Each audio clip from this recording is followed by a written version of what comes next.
الشیطان الرجیم بسم اللہ الرحمن الرحیم السلام علیکم ورحمۃ اللہ وبرکاتہ۔ شیخ معتمد امید جناب احمد پاشا قادری صاحب، جناب جابر احمد صاحب سینئر مجلسی قائد، وہ چیئرمین بھینسا میونسپلٹی، مجلس اتحاد المسلمین کے سینئر قائد محبوب نگر، مجلس اتحاد المسلمین کے سینئر قائد کریم نگر، وہ سابقہ ڈپٹی میئر،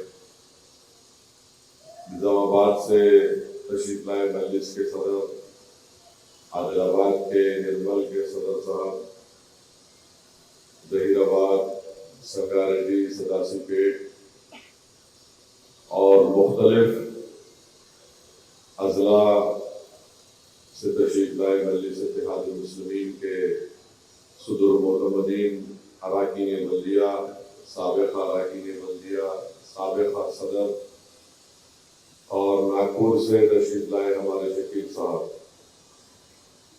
معزز حاضرین اکرام،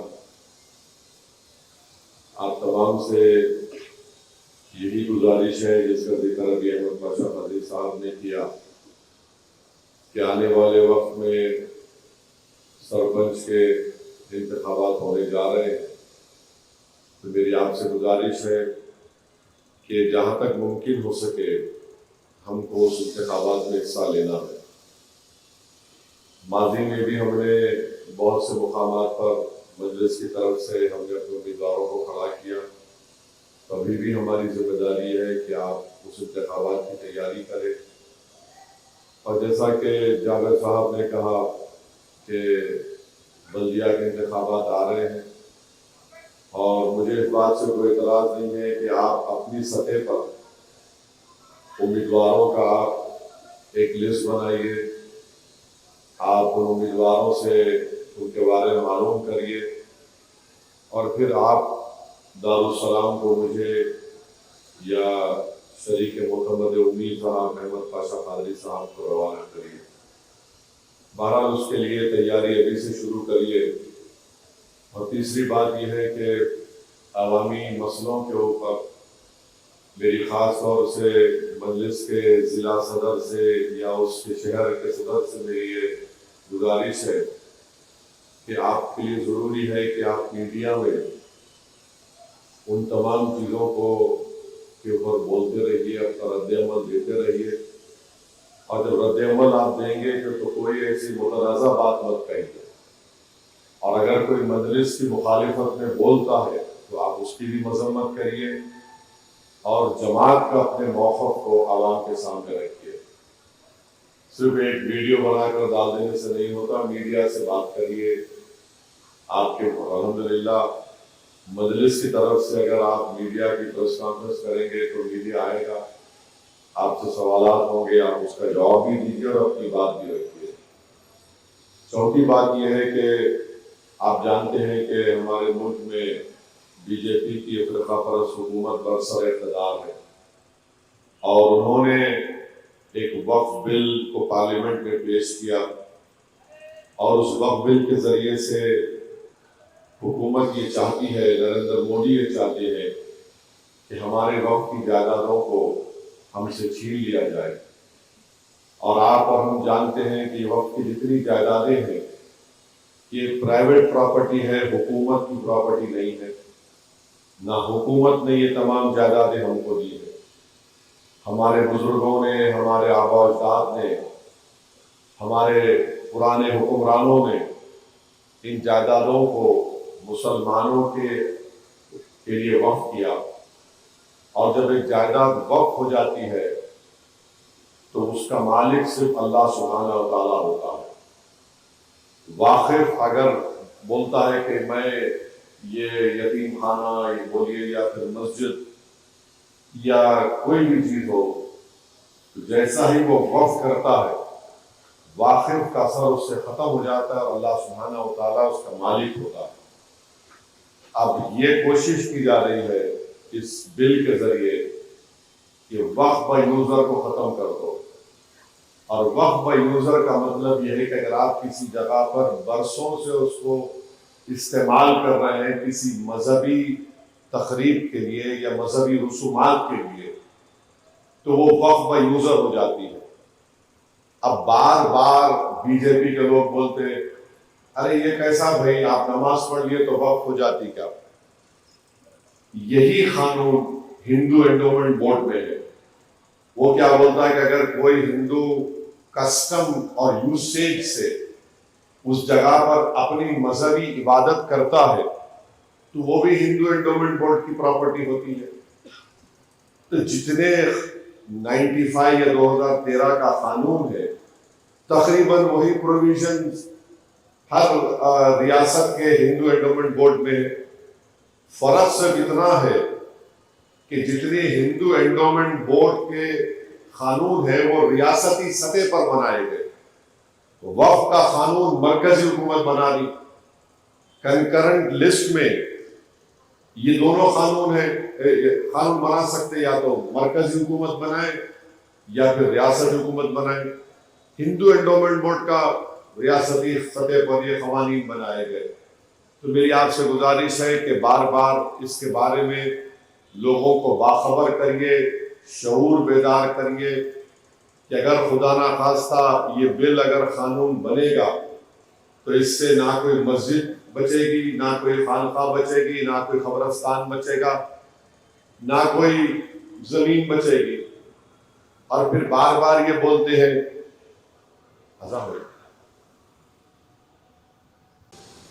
یہ وقف کے قانون کے بارے میں آپ تمام کو یہ بتا رہا ہوں۔ ایک تو وقف بائی یوزر ختم ہو رہا ہے، دوسرا اس میں متولی جو ہے زبانی طور پر کسی کو اپنا نائب متولی یا جانشین بولتا تھا، تو اورلی زبانی جو اعلان ہوتا تھا یا متولی شپ کا اس کو برخاست کر دیا جا رہا ہے۔ اور وہ کیوں کیا جا رہا ہے کہ جب متولی صاحب کا انتقال ہو جائے گا، سب کو جانا ہے دنیا سے، تو حکومت یہ چاہتی ہے کہ آپ متولی کیسے بنیں گے، آپ کے جائیداد کے پاس کیا رجسٹرڈ ڈاکومنٹ ہے بتاؤ آپ۔ اگر آپ ہندو انڈومنٹ بورڈ میں بھی دیکھیں گے تو ان کے پاس بھی وقف بائی یوزر ہے، اور کہاں سے کاغذ لائیں گے 200 سال کی 300 سال کی مندر کا یا مسجد کا۔ تیسرا اس میں یہ کیا جا رہا ہے کہ کلیکٹر کو پاور دیا جا رہا ہے، اور کلیکٹر صاحب سروے کمشنر سروے نہیں کرے گا، وقف کی جائیداد کلیکٹر کریں گے۔ اب کئی آپ خود جانتے ہیں کہ کئی مقامات پر ریونیو ریکارڈز میں ایک ہے، وقف کی ڈاکیومنٹ ایک ہے۔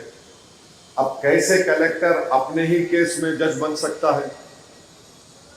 یہ تو دنیا کا ایک اصول ہے کہ کوئی بھی آدمی اپنے ہی کیس میں جج نہیں بن سکتا۔ اس میں یہ بھی بولا جا رہا ہے کہ کلیکٹر کو اختیار دیا جا رہا ہے، اگر کلیکٹر صاحب بولے کہ یہ جائیداد وقف کی نہیں ہے، وہ لوگ خود انکوائری کر لے سکتے، اور کوئی جا کر کلیکٹر کو بولا کہ نہیں یہ جائیداد وقف نہیں ہے، تو کلیکٹر صاحب اگر انکوائری آرڈر کرے تو انہوں بل میں یہ ہے کہ انہوں کسی بھی طریقے سے انکوائری کر سکتے، اور اس انکوائری کا کوئی ٹائم لیمٹ نہیں ہے۔ اور اس میں یہ تک کہ قانون بل میں یہ بول رہے ہیں کہ انکوائری جب تک ختم نہیں ہوتی وہ جائیداد وقف نہیں رہیں گی۔ تو کلیکٹر انکوائری آرڈر کر دے گا اور انکوائری ختم نہیں ہوگی، آپ محروم ہو جائیں گے وقف کی پراپرٹی سے۔ ٹرائیبونل ہے وقف کا، آپ بول رہے کہ نہیں، اب ٹرائیبونل اگر نہیں بنائے تو کسی اور ٹرائیبونل میں چلے جاؤ آپ، اگر وہ بھی نہیں بنائے تو ہائی کورٹ چلے جاؤ۔ آپ بتائیے یہ قانون وقف کی جائیداد کو بچانے کے لیے نہیں، برباد کرنے کے لیے لایا جا رہا ہے۔ متولیوں کے تعلق سے بول رہے اگر کلیکٹر کسی متولی کو یہ انسٹرکشن دیا، آرڈر دیا کہ آپ فلاں کام کرو، مثال کے طور پر آپ مسجد کو بول دو مسجد نہیں ہے، انہوں نہیں سنے تو کلیکٹر اس متولی کو 6 مہینے کی سزا اور 20,000 فائن کریں گے۔ وقف فنڈ جو 7% دیا جاتا آپ نے 5% کر دیا اس کو۔ ٹرائیبونل میں جو اب آج کی تاریخ میں تلنگانہ کے چیف جسٹس ایک سینئر جج کو اپوائنٹ کرتے، اس میں ایک عالم دین ہوتا جس کو اسلام فقہ کے بارے معلوم اور ایک ایمیننٹ آدمی یہ قانون بولے نہیں ریٹائرڈ جج بھی ہو سکتا اور گورنمنٹ کا ریٹائرڈ امپلائی ہوں گا، پھر اگر دو میں دو کر دیے ایک بھی رہا تو انہیں کیس سن سکتا۔ آپ بتائیے وقف کو بچانے کے لیے بل نہیں بنایا جا رہا، وقف کو ختم کرنے کے لیے قانون بنایا جا رہا ہے۔ آپ بول رہے ہیں کہ اگر یہ قانون بننے سے پہلے اور بننے کے بعد جتنی بھی وقف کی پراپرٹیز ہے ان کو آپ کو دوبارہ رجسٹر کرنا پڑے گا وقف بورڈ میں، اور آپ کو رجسٹر اس وقت ہوگی جب رجسٹر ڈیڈ لے کر آئیں گے۔ نظام آباد ہو، عادل آباد ہو، محبوب نگر ہو، نرمل ہو، کریم نگر ہو، سنگا ریڈی ہو، ظہیر آباد ہو، نلگنڈا ہو، سرپور کاغذ نگر ہو، کہاں سے لائیں گے آپ 200 سال کا اپنا ریکارڈ؟ تو یہ وقف کو بچانے کے لیے مودی قانون نہیں لا رہے۔ تو اسی لیے میری آپ سے اپیل ہے کہ آپ علماء کرام کو اپنے ساتھ لے کر مساجد میں بار بار ذکر کرائیے، ہر جمعے کی نماز میں لوگوں میں ایک شعور کو بیدار کریے۔ یاد رکھیے ایک بابری مسجد کو سپریم کورٹ کا فیصلہ پڑھیے، سپریم کورٹ کیا بول دیا کہ مسجد میں مسلمان نماز نہیں پڑھ رہے تھے تو وقف با یوزر نہیں ہے۔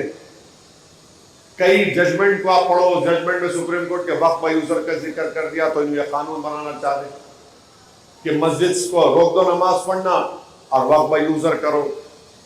آثار قدیمہ یہ بول رہا ہے کہ جتنے پروٹیکٹڈ مانیومنٹ آثار قدیمہ ہیں جو وقف کی جائیداد کی، اور وہ بولے نہیں وقف نہیں رہنا، ہم اس کے مالک رہنا۔ مثال کے طور پر حضرت سلیم چشتی کی درگاہ ہے، وہ جو دروازہ ہے خالی، وہ دروازہ آثار قدیمہ دیکھتی ہے۔ جونپور میں ایک مسجد ہے جس کے متولی ہمارے ملک کے ایک بہت بڑی مذہبی تنظیم کے عالم دین، دارالعلوم دیوبند کے پڑھانے والے استاد محترم اس کے متولی ہے۔ آپ بولے نہیں وہ نہیں ہو سکتا، ہم کو دے دو۔ تو یہ قانون صرف وقف کی جائیدادوں کو چھیننے کے لیے مسلمانوں سے۔ اور ایک بات یاد رکھیے، وقف جو ہوتا ہے وہ قسم کی عبادت ہے۔ علماء کرام کی زبانوں سے میں نے سنا کہ ایک تو آپ نماز پڑھتے، زکوٰۃ دیتے، قربانیاں دیتے، یہ وقف بھی ایک قسم کی عبادت ہے، اور اگر ہم کو اپنی عبادت سے محروم کر دیا جائے گا تو کیسے ہوگا بتائیے آپ۔ یہ قانون میں لکھ رہے کہ اگر کوئی چوری سے وقف کی جائیداد بیچتا ہے، موجودہ قانون میں 2 سال کی سزا ہے، نان بیلیبل ہے۔ مودی بول رہے نہیں، قید بامشقت نہیں، سمپل امپریزنمنٹ، بیلیبل ہو جائے گا۔ ارے وقف کو کہاں بچا رہے پھر آپ چوروں سے؟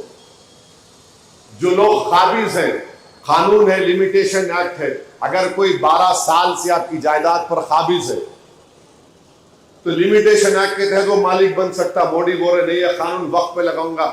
ارے ہندو انڈومنٹ بورڈ میں بھی تو وہی قانون ہے کہ لمیٹیشن کا قانون وہاں پہ اپلائی نہیں ہوتا تو یہاں پہ کیسے ہونا بتاؤ ہم کو۔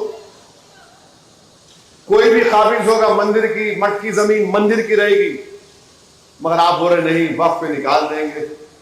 تو یہ عوام کو بتانا بے حد ضروری ہے۔ یاد رکھیے یہ مسئلہ کوئی مسلک کا مسئلہ نہیں ہے، یہ مسئلہ کوئی فرقوں کا مسئلہ نہیں ہے، مسئلہ اسلام سے، شریعت سے اس کا تعلق ہے۔ اگر ہم اس کو ذرا کوتاہی سے لیں گے تو پھر نہیں معلوم کیا کیا ہونے والا ہے۔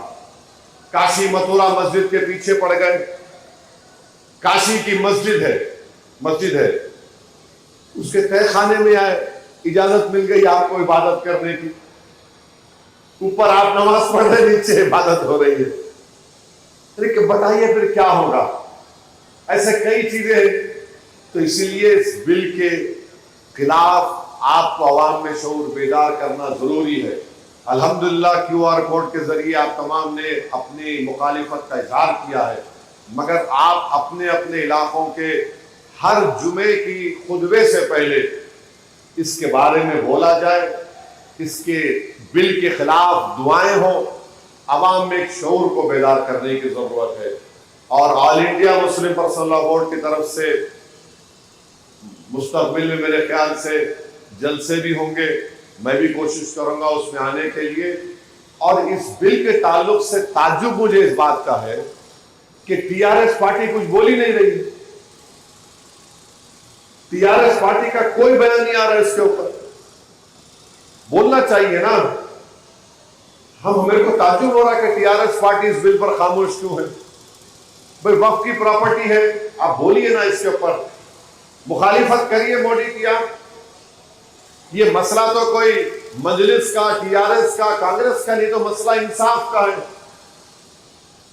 بار بار یہ بولتے کہ نہیں 4,90,000 وقف کی جائیدادیں ہیں. میں کل جلسے میں بولا آپ کو, تمل ناڈو, آندھرا, تلنگانہ, اڈیشہ کو ملائے تو 10 لاکھ ایکڑ صرف 4 ریاست میں ہندو انڈومنٹ بورڈ کے ہیں. ہم کیا بول رہے تھے؟ ہے دھرم کی ہے, دان دیے, مٹ کی زمین ہے, مندروں کی زمین ہے, اس کی حفاظت ہونا چاہیے. بلکہ ہم تو یہ بول رہے ہیں کہ جو ہندو انڈومنٹ بورڈ کو جو اختیارات دیے گئے قابضین کو ہٹانے کے لیے, وہ بھی وقف بورڈ کو دو. آپ وہ بھی آپ نہیں دینا چاہتے. تو اس پر آپ کو اور ہم کو مل کر کام کرنا ہے. اور جینور کے تعلق سے میں آپ کو بتا رہا ہوں کہ جاوید صاحب نے بھی اس پر تبصرہ کیا ہے. جینور کے ذمہ داروں نے جب مجھ سے بات کی, 10-15 منٹ کے اندر میں نے ڈی جی پی کو بولا, اور کنٹینیوس 2-3 گھنٹے تک اس دن جب یہ وہاں پر حملے کیے جا رہے تھے ایک موب کے ذریعے, مسلم اقلیت کے مساجد کو, گھروں کو, موٹر سائیکل گاڑیوں کو, دکانوں کو نشانہ بنایا جا رہا تھا. اور پھر اس کے بعد 2 اسکول میں, ایک اسکول ایک مدرسے میں بچے پھنسے ہوئے تھے. آپ نے کہا, میں فوراً ڈی جی پی سے بات کیا, اور اللہ کا کرم ہوا کہ ہم ان کو حفاظت کے بحفاظت ان کو وہاں سے نکال سکے. ان بچوں کو جو اسکول کے اور مدرسے کے طالب علم تھے. پھر اب ان کی باضابطگی کا مسئلہ ہے, تو مجلس کے جو ریلیف چیریٹیبل ٹرسٹ ہے اس کے ذریعے سے ہم نے 36 لاکھ روپئے, شاید 119 دکانیں ہیں نا مصطفیٰ, 119 دکانیں ہیں, 119 دکانیں, 44 دکانیں, موٹر سائیکل ہے, اور 11 گھر ہے. ان تمام کو ہم جو ہم سے ہو سکتا ہم لوگ 36 لاکھ کی رقم ان کو سینکشن کے 36 لاکھ کی رقم ریلیف فنڈ سے دے رہے ہیں. اور ہم نے پورے متاثرین کا نام, ان کا بینک کا اکاؤنٹ نمبر منگا کر ڈائریکٹ اس میں ٹرانسفر کر, تاکہ ان کو بھی معلوم ہو جائے کہ ان کو راست ان کے اکاؤنٹ میں جا رہا ہے. تو اب تک شاید ہم لوگ 30 لاکھ جمع کریں, 1-2-3 دن کے اندر وہ بھی ہو جائے گا. پروگرام کے تحت یہ تھا کہ کل مبین صاحب اور ریاض الاسد افندی MLC صاحب جا کر وہاں پر یہ فوڈ ریشن کٹ بانٹیں گے 1000 کے قریب, مگر وہاں کے ایس پی نے اجازت نہیں دی. انہوں نے کہا کہ کل بند منایا جا رہا تھا یا آج بند منا رہے وہاں پر. تو بہرحال جو بھی آج ہے تو ٹھیک ہے, ہم 1-2 دن کے بعد پھر یہ لوگ جائیں گے. تو ہماری حکومت سے یہی ہم کو کہنا ہے کہ یہ واقعات کیوں ہو رہے ہیں. اچھا ایک بات یاد رکھیے, جو جینور میں لوگ پکڑے گئے اس میں بی جے پی سے زیادہ ٹی آر ایس کے لوگ ہیں, ہے نا. آپ دیکھے ہوں گے, کیا آپ کو معلوم ہوگا یہ کیا ہو رہا ہے, ٹی آر ایس اس پہ خاموش کیوں بیٹھی ہے. اگر یہ لوگ اپنا نہیں بولنا چاہ رہے تو پھر الگ بات ہے. وقف بل پہ نہیں بولیں گے, جینور پہ نہیں بولیں گے, ویٹ اینڈ واچ کریں گے. ٹھیک ہے, آپ ویٹ اینڈ واچ کرو, ہم بھی واچ کریں گے, پھر آپ کو پھر ویٹنگ میں رہیں گے آپ. تو یہ چیزیں ہو رہی ہیں وہاں پر. تو حکومت کا کام یہ ہے کہ وہ, میں بار بار چیف منسٹر کو, ہم پرسوں خالد سیف اللہ رحمانی صاحب کی کتاب کا رسم اجرا ہوا, اس کے بعد مولانا شاہ جمال الرحمان صاحب کے, ان کے تمام جو ذمہ داران ہیں, ان کے جو متحدین ہیں یا ان کے شاگرد ہیں, وہ 6 رکنی ممبر آئے تھے. میں سی ایم کو بولا کہ بیٹھیے, آفس میں بیٹھے. ریونت ریڈی میں شکریہ ادا کروں گا, وقت دیے, پورا بیٹھ کر ان سے ہم پورا بات کیے, یہ ہے, یہ چیز ہو رہی, یہ چیز ہو رہی, اور اس کو کرنا چاہیے. تو ریونت ریڈی بھی بولے کہ میں ایک آئی جی کو وہیں بٹھا کے رکھا, additional D G Mahesh Bhagwat کو بھیجایا ہوں. ہمارا ان کو بولنا یہ تھا کہ جو پرانا عادل آباد ہے, جو پرانا کریم نگر ہے, جو پرانا رنگا ریڈی ہے, جو پرانا محبوب نگر کے علاقے ہیں, جہاں پر ایک تاریخ ہے, جہاں پر وقتاً فوقتاً کچھ نہ کچھ واقعات ہوتے ہیں. ان مقامات پر آپ ایک بہترین پولیس آفیسر کو تقرر کرو، نہ وہ ان مسلمانوں کا ساتھ دیں نہ دوسرے مذہب کا ساتھ دیں، بس لا اینڈ آرڈر کو مینٹین کریں، کسی کی جان کو نقصان نہ ہو، کسی کے دکان کو نقصان نہ ہو، کسی کے گھر کو نقصان نہ ہو. اب ہر کوئی ایک موب کو لے کر آ کر دکانوں کو جلائیں گا، مسجد پہ حملہ کریں گا، یہ ٹھیک نہیں ہے نا. یہ تو حکومت کا اقبال متاثر ہوتا ہے اس سے، اور اس کے پولیس کے تعلق سے لوگوں میں اعتماد کم ہو جاتا ہے کہ بھائی پولیس کی موجودگی میں سب ہو رہا ہے.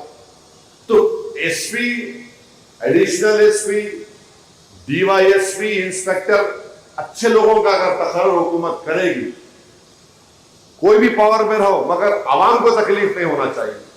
اب آپ اندازہ لگائیے کہ ایک وہاں پر کپڑوں کی دکان ہے جیلور میں، پوری دکان 3.5-4 کروڑ کی برباد ہو گئی. وہ آدمی روڈ پہ آ گیا، گھر میں نقصان، مسجدوں پہ نقصان. اچھا حیرت انگیز بات یہ جینور میں کہ مسجد میں حملہ کرے تو پہلے جا کر کیا کرے، وہ جو کیا بولتے سی سی ٹی وی کا وہ رہتا نا ڈبہ، ڈی وی آر لے کے بھاگ رہے یہ ظالم لوگ. میں نے ان کو معلوم بولے کہ بھاگ گئے تو ہمارا ریکارڈنگ نہیں آئیں گی. اچھا جو جینور کی پولیس کو میں یہ بتانا چاہ رہا ہوں، ارے جو آدمی پیٹرول لا کے دیا اس کو تو پکڑو، تم ایف آئی آر میں نام کیوں نہیں لکھ رہے اس کا؟ اگر 110 گھروں پر حملہ ہوا ہے تو 110 ایف آئی آر ایشو ہونا وہاں پہ. 11 گھر کو نقصان ہوا تو 11 گھر کے ایف آئی آر ایشو ہونا. کتنے گاڑیوں کا نقصان ہو، 44 گاڑی موٹر سائیکل نقصان ہو، اس کا ایف آئی آر ایشو ہونا. خالی 6 یہ کیا بیلنسنگ کر رہے آپ؟ ایف آئی آر ایشو ہونا. ہم مطالبہ کرتے جینور کے ایس پی سے، مذاق ہے کیا یہ؟ ایف آئی آر ایشو ہونا. اب تو نیا قانون میں تو آپ کو ایف آئی آر ایشو کرنے کے لیے آپ کو ٹائم بھی دیا کہ ہمارے ایف آئی آر کو ایشو کرو. آپ جب تک آپ خاتیوں کو جیل کو نہیں بھیجائیں گے مستقبل میں پھر گڑبڑ ہوگی. اور جینور میں تو 3-3.5 مہینے سے تناؤ چل رہا تھا وہاں پہ. تو یہ ہم حکومت سے بھی مطالبہ کرتے ہیں کہ آپ اس کو دیکھیں. چیف منسٹر سے بہت اچھی ملاقات ہوئی تو ان سب باتوں کو سنے اور بولے کہ آپ فکر مت کریے، آپ لوگ جو بولے ہیں. پھر چیف منسٹر بولے کہ تھوڑے دن کے بعد پھر ہم لوگ بیٹھ کے بات کریں گے، کیونکہ تلنگانہ کی ترقی متاثر ہوتی ہے فسادات سے، گڑبڑ سے. میں نے کہا بالکل ہم بھی مانتے ہیں، ہم نہیں چاہتے کہ کسی کو بھی کوئی گڑبڑ ہو.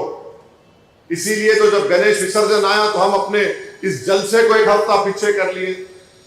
میلاد کمیٹی کے لوگوں کو بولے کہ بھائی جلوس آپ بعد میں نکالیے، شہر کا امن ہمارے لیے بہت ضروری ہے، تلنگانہ کا امن ہمارے لیے بہت ضروری ہے.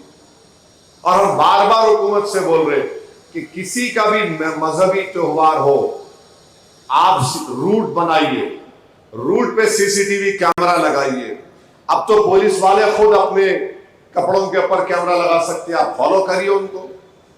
جو بدماشی کر رہا ہو اس کو آپ کیس بک کرو، اس کے اوپر آپ کے پاس اب تو وہ ایویڈنس بھی کورٹ میں پروڈیوس ہو سکتا ہے. جو نیا قانون پارلیمنٹ میں پاس ہوا، ویڈیو ایویڈنس پروو ہو سکتا ہے، اس سے استعمال کر سکتے ہیں آپ. تو یہ باتیں ہیں جو میں آپ کے سامنے عرض کرنا چاہتا تھا. بہرحال آنے والے دنوں میں سرپنچ کا الیکشن ہے، پھر چند مہینوں کے بعد بلدیہ کے انتخابات ہوں گے. تو انشاءاللہ تعالیٰ پروگرام بنائیے، اور آپ جلسے کرنا چاہتے ہیں، میں پہلے بھی کہہ رہا ہوں آج بھی کہہ رہا ہوں، جو لوگ جلسہ کرنا چاہتے ہیں ٹائم لو آپ مجھ سے، میں آج نہیں کل کا ٹائم دوں گا. اگر آپ بیٹھ کے شکایت نہیں کرنا صاحب آپ نہیں آ رہے، میں ساری دنیا میں پھر رہا ہوں، اپنی ریاست میں نہیں پھر سکتا. میں یہ تھالیاں مار کے کیا کر رہے، آپ ہی نہیں کر رہے پروگرام، میں کیا کروں؟ آپ لوگ کرنا نہیں چاہ رہے، ہم دیکھ لے رہے، سب خوش ہو جا رہے، ٹھیک ہے دیکھ لو پھر. ارے بھائی آپ حرکت کریے نا، جماعت کا پروگرام کریے. حال الیکشن سے پہلے آپ اٹھیں گے اور میں دولہے کی طرح سیرا بن کے آ جاؤں گا، تو ہوتا کیا؟ تیاری کرنا پڑتا آپ کو اس بارے میں. اور چھوٹے چھوٹے اختلافات کو بالائے طاق رکھیے. جابر صاحب نے مجھ سے ابھی پھر یاد دلایا کہ نظام آباد میں کوئی ہمارے جو سابقہ لوگ ہیں جو جماعت کو چھوڑ کے چلے گئے، ان کو لے کے آنے کا. میں نے بالکل لائیے، میرے کو کوئی اعتراض نہیں ہے. اور ہم کو تنظیمی طور پر بعض مقامات پر مقامی صدر کو بدلنا ہے، اور میں بدلوں گا۔ اس کا یہ مطلب نہیں ہے کہ ہم ان پہ ہم کو اعتماد نہیں ہے۔ میری ان سے بھی گزارش ہے جن کو ہم بدل رہے ہیں وہ جماعت میں رہے، کام کریں۔ آپ کے خلاف، آپ کی انفرادیت کے خلاف کچھ نہیں ہے، یہ پارٹی کا فیصلہ ہے، اس کو قبول کریے اور پارٹی کو مضبوط کریے۔ تو ایسے بعض فیصلے لینا ہے۔ میں جابر صاحب سے ہی بولا ہوں، ان مقامات پر وہ جائیں گے جہاں پر جا کر وہ فیصلے لیں گے، دوسری جگہ پر بھی ہم کو لینا ہے۔ تو بہرحال مقصد یہ ہے کہ جماعت کو تیار رکھنا ہے، اپنی اپنی ذمہ داریوں کو ہم کو نبھانا ہے۔ آپ تمام کا بہت شکریہ کہ آپ بہت دور سے حیدرآباد کو تشریف لائے، اور ظاہر ہے اس میں آپ کو تھوڑی بہت تکلیف ہوئی ہوگی، میں اس کے لیے آپ سے معذرت بھی چاہتا ہوں، مگر ہم لوگ تمام جماعت کے ذمہ داران ہیں، تھوڑی بہت تکلیف تو ہم کو عوامی زندگی میں اٹھانا پڑتا ہے، اور آپ آئے، آپ کا بہت شکریہ۔ میری اللہ سے دعا ہے کہ اللہ سبحانہ و تعالیٰ آپ کی اس آمد کو اللہ قبول کرے، اور اللہ بحفاظت اللہ آپ کو اپنے اپنے مقامات تک روانہ ہو جائیے۔ مگر میں نے اور پاشا قادری صاحب نے جو اہم باتیں آپ کے سامنے کی ہیں اس پر آپ غور کریے، اور فوراً جتنا جلدی ہو سکے اس پر عمل کرنا شروع کریے۔ وآخر دعوانا الحمدللہ رب العالمین۔